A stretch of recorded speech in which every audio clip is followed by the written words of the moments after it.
Ano mensahe ang kailangan nyong marinig nowadays? O within 1 week from now.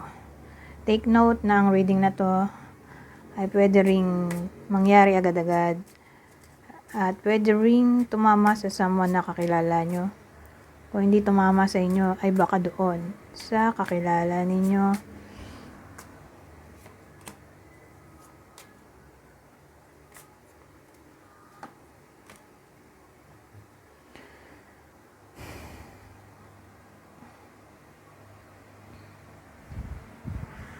So, meron tayong Blonde Woman at Protect. So, ang dating sa akin, may chance ng temptation dito.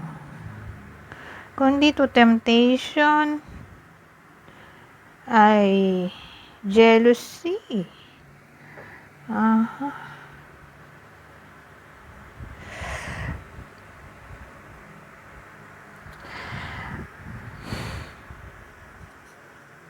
May lalaki tayo eh. May protekta.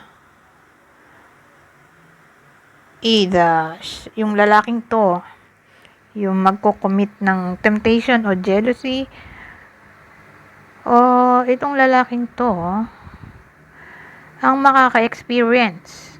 Kung ikaw ay viewer, who knows? Pero may lalaking viewer ang pwedeng tamaan ito.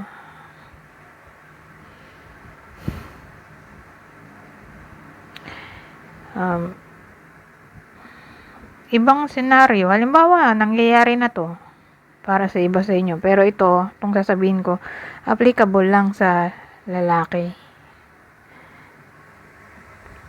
Na viewer. For some reason, ang dating hindi siya yung partner mo. Kung ikaw man ay lalaki at nangyayari na to, halimbawa lang, hindi maagaw basta-basta sa'yo yung partner mo. O mapoprotektahan mo yung pagmamayari mo.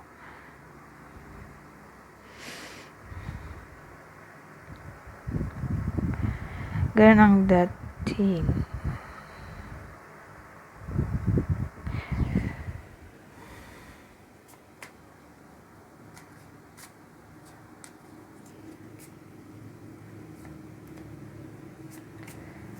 So, my country house at tenderness.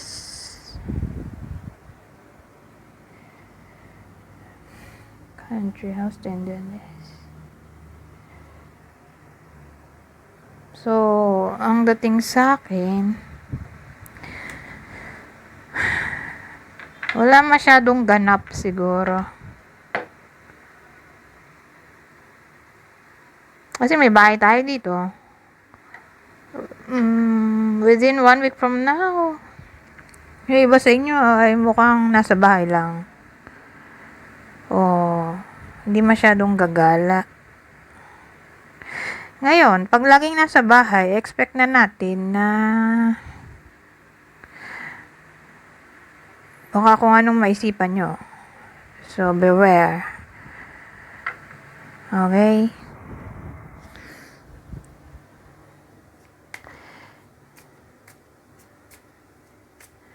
Kasi, who knows, baka may mabuo, diba? Na baby.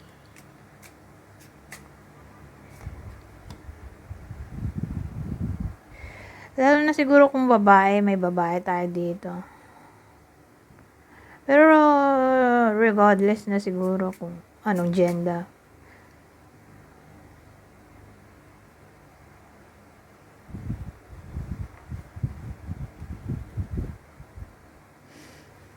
Kasi, ang dating relationship kasi ito eh. Tapos ito nasa bahay. So, regardless na lang. Kung anong gender. Basta in a relationship, beware. Baka may mabuong baby pag laging magkasama.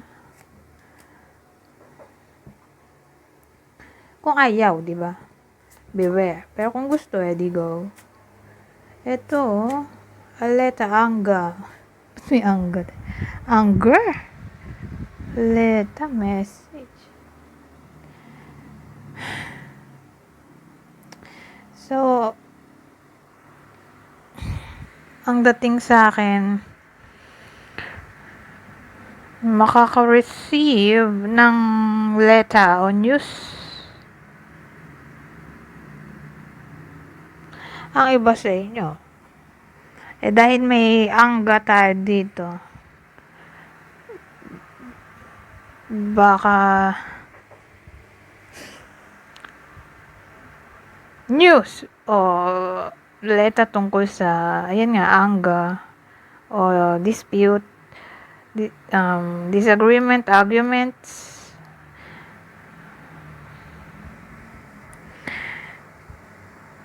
So, expect natin na ganyan. Maaring makareceive yung iba sa inyo ng ganito. O pwedeng magkakonektado ba to? Parang connected to. Ito, di pala kita. Ito, connected dito sa nauna nating reading spread. Parang connected tong dalawa dito. Ngayon nga, makaka-receive ng letter o news about possible deception na yun nga yung pwedeng pagawayan o pwedeng maging cause ng anger dito.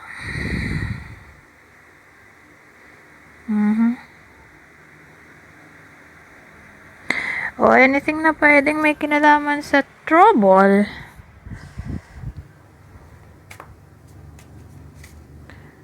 Pero kung ganun man, halimbawa nga may deception. Kasi may jealousy tayo kanina, di ba? Jealousy, temptation. Poprotektahan noong lalaki yung partner niya. Hindi maagaw sa kanya. Ewan ko sa babae. Kung mapoprotektahan niya ba yung boyfriend niya. Pero tingin ko applicable lang to sa lalaki. Lalaking view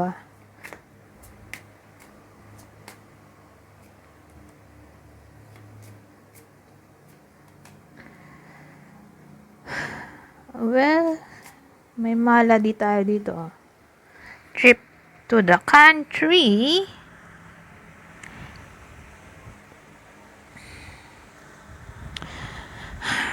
So, ang dating sa akin,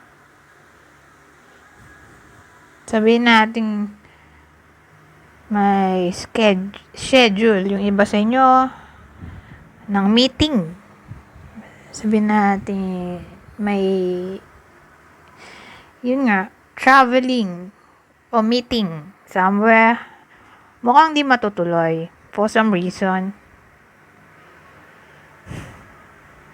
O sabihin natin kaya hindi matutuloy, baka magkasakit.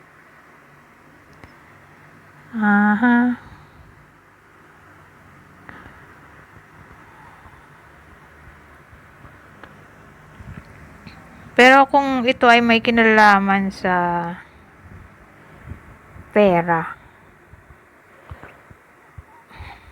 pwede rin. Problem sa pera.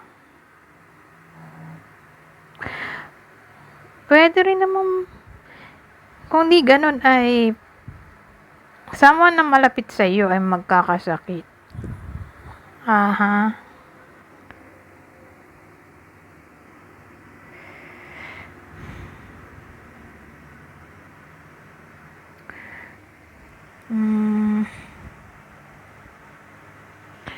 O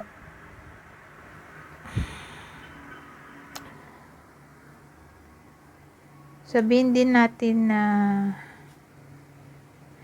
problema na to sa past. Tapos problema na naman ulit. Uulit lang. Pero ang tatamaan lang nun ay mga nasa relationship. Parang magkakadugtong